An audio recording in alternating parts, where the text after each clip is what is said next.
Welcome to The Explainer. Today, we're diving into a story that starts somewhere incredibly normal, a daily commute. But it twists pretty fast into a mystery that really blurs the line between our world and another, much darker one that's hiding just out of sight. It all starts with a man named Lin Yan. So, meet Lin Yan. For a solid decade, his life has been this predictable loop. Every single morning, he walks through the exact same underground shopping arcade to catch his subway train. You know, a routine so deep, he could probably do it in his sleep. Think about your own daily route for a second. The little landmarks you pass without even thinking. For Lin Yan, it was an old stall, a bubble tea shop, a salon that was always freezing, and, most importantly, a long, plain, featureless white wall. For 10 years, that wall was just blank. And that's the setup, right? The scary part isn't in some old haunted house. It's right there in the places we know best. And that's the big question, isn't it? What happens when one single reliable detail in your entire life just glitches? When something pops up where nothing is supposed to be, and it makes you question everything you thought was real. It all kicks off on a Tuesday that was so mind-numbingly normal, it was almost suffocating. The weather was kind of gloomy, the crowds were quiet. But this is the day that the first little crack appears in Lin Yan's reality. So he's walking his usual path, got his headphones in, listening to some science broadcast, when something catches his eye. Right there, on that perfectly blank wall he's passed thousands of times, there's a sign. Black text, a simple arrow. And it reads, Platform 0. He just stops.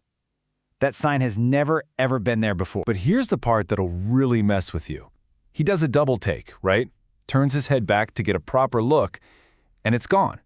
The wall is smooth, white, completely empty, like nothing was ever there.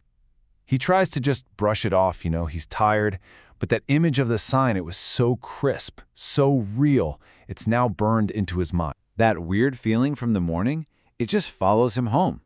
He thinks he's shaken it off, but that evening, the glitch in his reality doesn't just come back. This time, it actually reaches out and contacts him directly. What's really key here is just how fast everything escalates. I mean, what started as a trick of the eye in the morning becomes a direct message on his phone by evening, and by night, it's a sound he can't get out of his head. In less than 24 hours, his whole world is being invaded. Later that night, his phone buzzes. It's a number he doesn't recognize. The message reads, "We are all here. You should come back too." And the signature, Platform 0. He tries to text back, who is this? But the message fails to send. The number doesn't exist. It's a ghost message from a place that isn't real. He doesn't tell anyone. That night, he can't sleep. He keeps hearing what sounds like a faint countdown. The next morning, he just tries to go about his day, but the world, it has other plans. This whole mystery, it's not just a sign or a text anymore. It's becoming physical. While he's waiting for his usual train, he hears this sound that is totally out of place. It's not the modern electronic chime of the city subway. No, this is the faint, metallic ringing of an old-fashioned train bell, and it sounds like it's echoing from a crack in time itself. He's drawn by this curiosity that's way stronger than his fear. He just has to know. So he follows the sound. And it leads him to a spot on the wall that he would have sworn was solid concrete just yesterday. But now there's a small, unmarked door, just slightly ajar.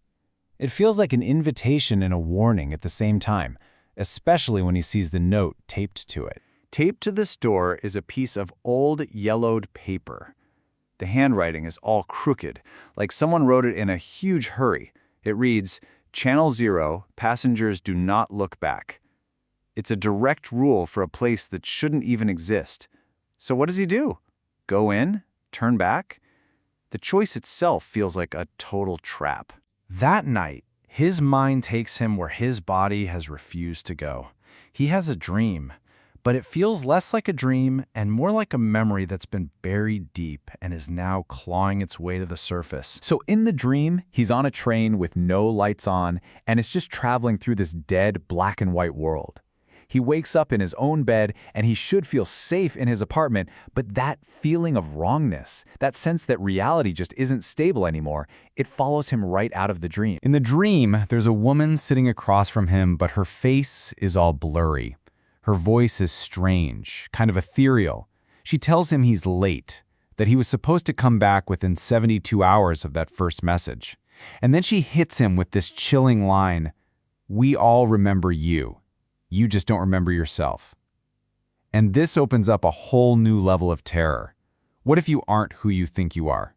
What if there's a past you can't even remember? He wakes up from that dream in a cold sweat, but the nightmare is not over, not even close. In fact, he's about to find out it was never just a dream.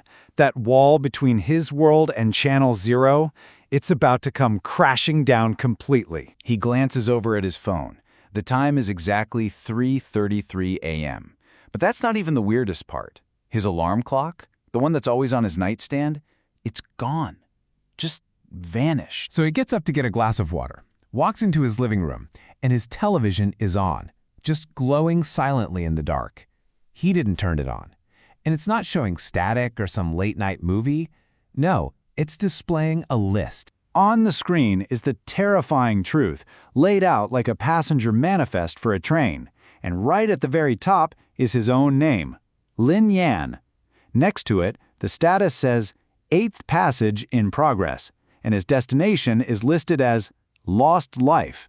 This isn't his first trip, it's his 8th. Staring at his own name, on a manifest that says he's headed to Lost Life, Lin Yan is left with one single question.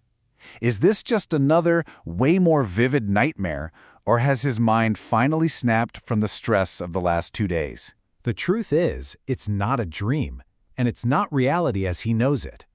The dream about the train, that warning on the door, the list on his TV, they were all just notifications. He has been a passenger on this train for a very, very long time. He just hadn't realized it yet.